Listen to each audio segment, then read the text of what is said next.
Je m'appelle Vincent Tavernier, je suis metteur en scène et en charge de la compagnie Les Malins Plaisirs.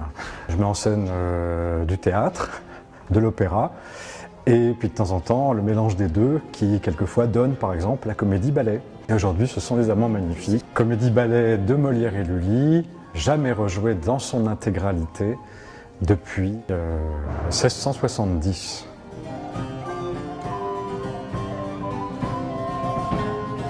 Molière et Lully, deux génies hystériques, des volcans d'imagination, des volcans d'idées. Je dis vraiment des génies parce que, à tous les niveaux, d'abord la beauté de la langue, les mots qu'il met dans chaque niveau de la société. La princesse ne va pas parler pareil que le valet, que le mage, voilà. Je n'ai pas naturellement grande curiosité. Je me suis plaint de mon martyre en des termes passionnés. C'est un spectacle important qui mélange beaucoup des arts. C'est le roi lui-même qui, en commandant l'ouvrage à Molière et Lully, a souhaité que tous les arts de la scène de l'époque soient représentés. Et ça se passe, il était une fois, il y a très longtemps, dans une Grèce ancienne, très rêvée par l'époque.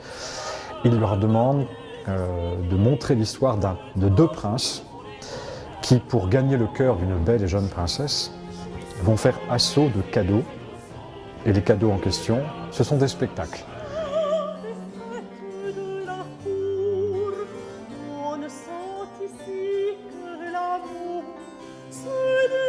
Marie Loisel, je suis comédienne pour Les Malins Plaisirs. Je joue le rôle d'Ériphile, la princesseÉriphile. C'est une jeune femme, quand même très mûre, parce que c'est une princesse. Donc voilà, il y a aussi ce paradoxe de cette jeunesse et du carcan de la cour, de ce diktat qui étouffe un peu la jeunesse, la fraîcheur, l'amour. Madame, assez de pouvoir sur moi-même pour imposer silence à cette passion. La rencontre justement de César, c'est vraiment très intéressant parce que finalement, moi je ne connaissais pas la musique baroque. Et puis là, je pense aussi qu'on a la chance que ce soit très bon enfant. C'est bienveillant, c'est doux, c'est hyper pétillant, c'est un tourbillon, c'est super, c'est porteur. Cette musique, elle est belle, ça nous aide à jouer, ça nous aide à trouver des états.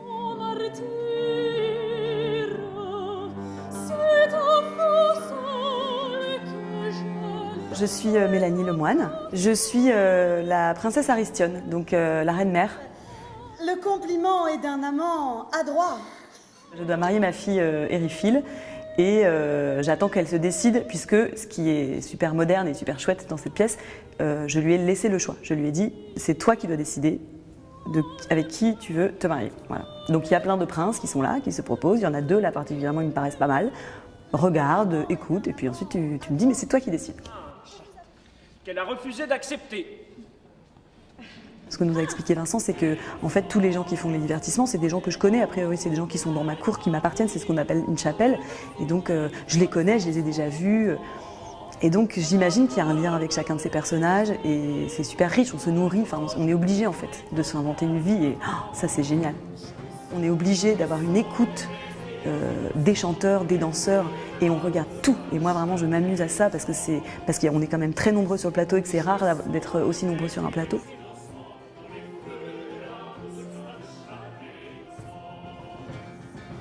Je travaille avec Vincent depuis très longtemps, depuis une dizaine d'années maintenant. J'ai passé une audition pour un premier spectacle et voilà, on s'est rencontrés comme ça, on s'est bien aimés et puis on a continué. Après, moi, ce que j'aime bien, c'est que Vincent, il est très fidèle et puis qu'il a cette culture du festival qui est fondatrice en vérité pour la compagnie parce que c'est là que tout se passe en fait. Les festivals d'été, les festivals d'hiver, on a cette vie en commun.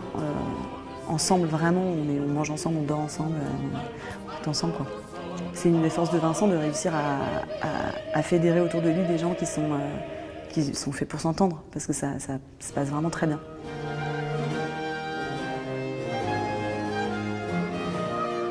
Pierre-Guy Cluzot, je joue le rôle de Clytidas dans Les Amants Magnifiques. Clytidas, c'est le bouffon de la cour, celui qui se permet tout, celui qui est là pour faire rire les princesses, énerver les princes, énerver l'astrologue un Aksar qui passe son temps un peu à lui lancer des pics à chaque fois qu'il peut. Et voilà, il a la liberté du bouffon.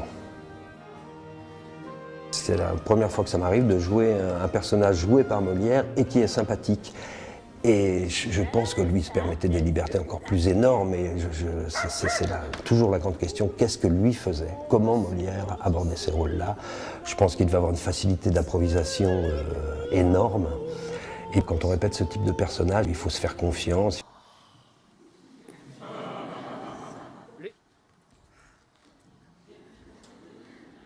Je suis Alain Surance, je suis directeur de l'Opéra de Rennes depuis maintenant 12 ans et un partenaire fidèle de la compagnie Les Malins Plaisirs et de tous les artistes qui gravitent autour de cette compagnie.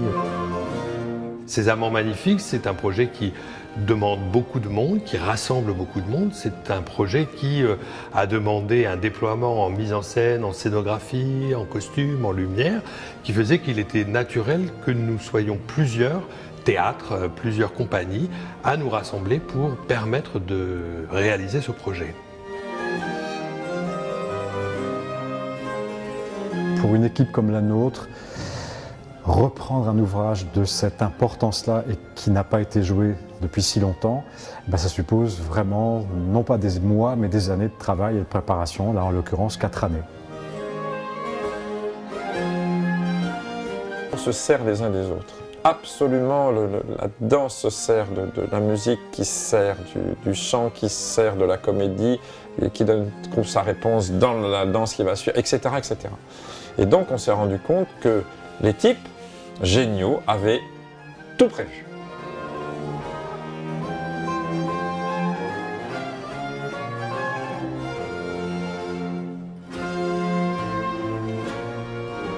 Il y a une partie qui est de la recherche, donc sur des documents historiques, de travailler sur des partitions chorégraphiques d'il y a 300 ans, puisque nous aussi on a quelques partitions, beaucoup moins que les musiciens. Une autre partie qui est en effet de créer des chorégraphies sur des œuvres du passé, comme là cette comédie-ballet. Et donc là, mon travail est de suivre le parti pris du metteur en scène et en même temps d'acquérir le plus de connaissances possible sur l'origine de l'œuvre, son sens, l'esprit de l'œuvre. Pour moi, la danse baroque, c'est pas une danse morte. C'est quelque chose qui, comme tous les arts, c'est quelque chose qui évolue, qui se métamorphose au fur et à mesure du temps. Voilà, il y a des racines qui sont là, mais comme pour un architecte, un philosophe, il continue à lire Socrate, Platon, à regarder comment on fait des pyramides, comment on fabrique des châteaux, etc. Après, on fait d'autres choses différentes, mais il y a une connaissance de ce qui s'est fait, de nos racines, et c'est ça qui, je trouve, est le fondement de la richesse de ce qu'on peut faire en art aussi maintenant. On ne part pas de rien. Et là, évidemment, dans cette comédie-ballet, vu les partis pris de Vincent, alors là, la métamorphose, elle y est. Mais je pense que quelqu'un qui ne connaît pas la danse baroque, comme moi, ou la belle danse, n'aurait pas pu faire la même chose. Parce que même si, l'homme grenouille, vous vous rendez pas compte, mais ça part quand même de les pas tombés, de choses qui existent aussi. Et puis surtout, je pense, un rapport à la musique, malgré tout.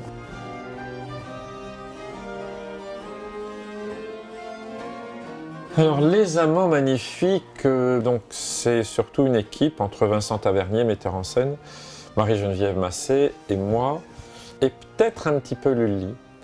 C'est une longue histoire parce qu'on se connaît depuis bientôt 30 ans.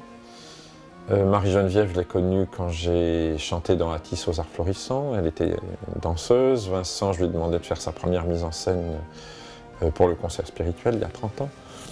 Donc voilà, on a travaillé souvent ensemble. Parfois ensemble, parfois pas, séparément.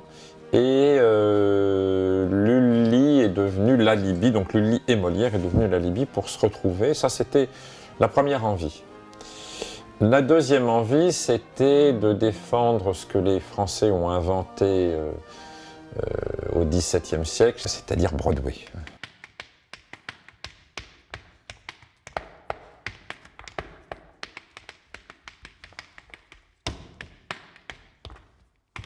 On s'entend très bien, il y a une grande confiance et du coup les choses se passent aisément, en tout cas avec confiance, quoi. C'est-à-dire qu'on sait qui doit décider pour ça, qui doit décider pour ça, donc il y a un respect du travail de l'autre, même si on n'est pas toujours d'accord sur tous les partis pris, ben voilà, le chef, c'est le chef, le concert spirituel, c'est Hervé qui propose sa manière de voir les choses par rapport à la musique. Pour la mise en scène, c'est Vincent, pour les chorégraphies, bon, bah, c'est moi. Puis il y a une complicité, et ça c'est un truc, ça ne s'explique pas. Bon, on a une expérience ensemble, mais il y a une complicité, et ça c'est un truc, bah, c'est une chance, voilà.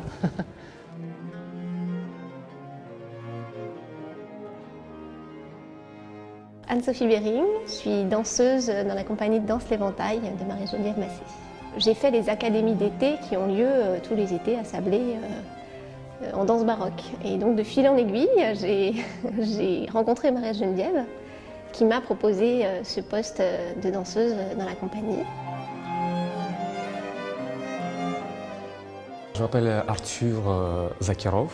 J'ai eu ce privilège de part de Marie-Geneviève Massé pour que je puisse incarner, interpréter ce personnage qui est très important dans le spectacle parce qu'il était interprété par Louis XIV à l'époque de création de cette pièce où il a incarné l'image de Dieu Apollon.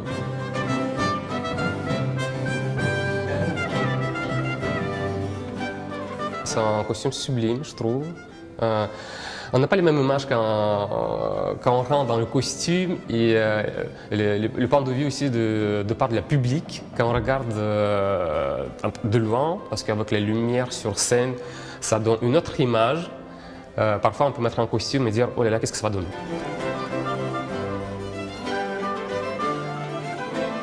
Ce qui m'intéresse dans cette danse, alors déjà c'est une danse très subtile, c'est quand même l'ancêtre de la danse classique, et c'est le côté historique aussi, moi j'aime beaucoup cette histoire. Et donc d'allier les deux, la danse et l'histoire, c'était franchement l'idéal. Et c'est une danse qui colle énormément sur la musique, puisque la musique française était faite pour la danse. Et c'est vraiment un plaisir, avec les pas, on arrive à entendre des choses dans la musique qu'on n'aurait sans doute pas entendues autrement.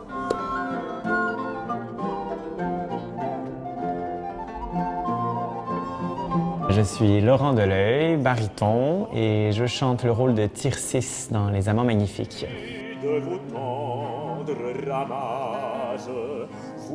Tircis, donc, c'est un personnage qui intervient dans la pastorale, qui est un berger amoureux de la belle Caliste, qui ne lui rend pas son amour.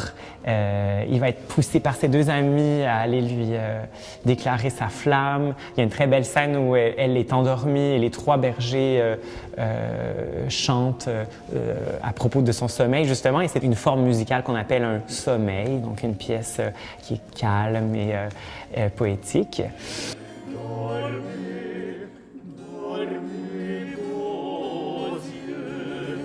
Je m'appelle Eva Zaïtchik, je suis mezzo-soprano et je chante dans la pièce des Amants Magnifiques le rôle de Caliste. Donc le rôle de Caliste, c'est le rôle d'une bergère qui est dans une pastorale, qui est un petit divertissement qui a été commandé par l'un des deux princes amoureux de la princesse Séréphile, qui est un des deux amants magnifiques. On joue vraiment nos rôles de chanteurs qui venons faire un divertissement pour la princesse. Donc le Clitidas va nous demander de réorienter un petit peu le sujet pour montrer à la princesse Séréphile et au général Sostrate qu'ils sont amoureux et qui ne devraient pas refuser cet amour. Alors quand on parle par exemple des costumes, comme on pourrait parler des décors, j'en reviens à cette idée que notre projet n'est pas d'être en imitation, n'est pas être une reconstitution. Et fondamentalement, parce qu'une fois encore, je crois qu'elle est impossible. C'est tout l'intérêt de travailler cette fois-ci avec un autre trio, qui est celui qui me permet de travailler depuis tout ce temps-là, avec Claire Niquet, décoratrice, Éric Plaza-Cochet, costumier, et Carlos Pérez, éclairagiste. Donc progressivement, on est arrivé à se dire, oui, ça serait mieux de faire comme ci ou comme ça, enfin d'avoir par exemple une approche plus contemporaine du costume, mais parce que ça correspond à cette comédie-ballet-là.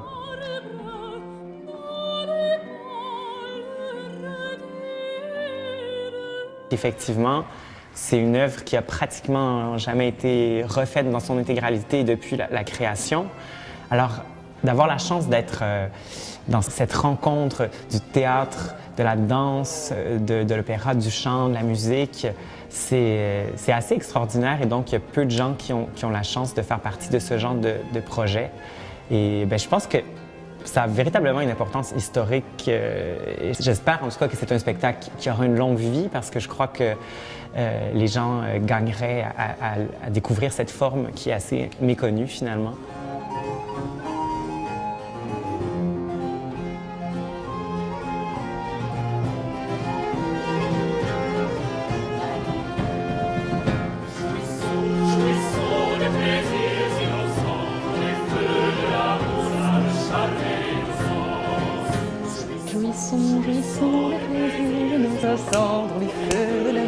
Vous alliez au bar à l'entracte, tous les gens fredonnaient. Jouissons, jouissons, padam pam, padam pim, padam pam, padam pim. C'est un tube, c'est le tube de Lully, ouais, complètement. Quand vous sortiez, tout le monde avait dans la tête, et nous compris, jusqu'au lendemain matin. Pam palalam, pam palalam, pam pam pam pam, tadidadidadidadidam. Et ça tourne quand même pendant des heures.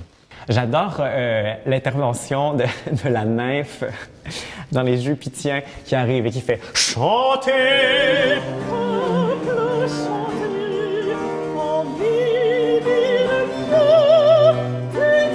Je trouve ça très beau. J'ai souvent ça dans la tête.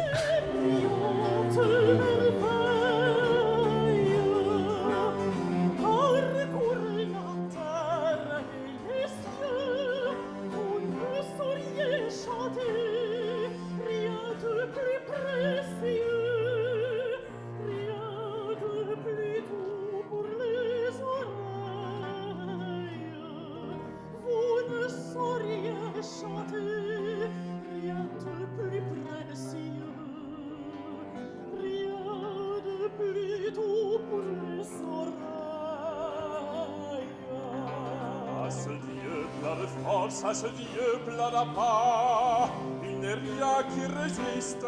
Il n'est rien ici-bas qui par ses bienfaits subsiste. Toute la terre est triste quand on ne le voit pas. Toute la terre est triste quand on ne le voit pas. Toute la terre est triste quand on ne le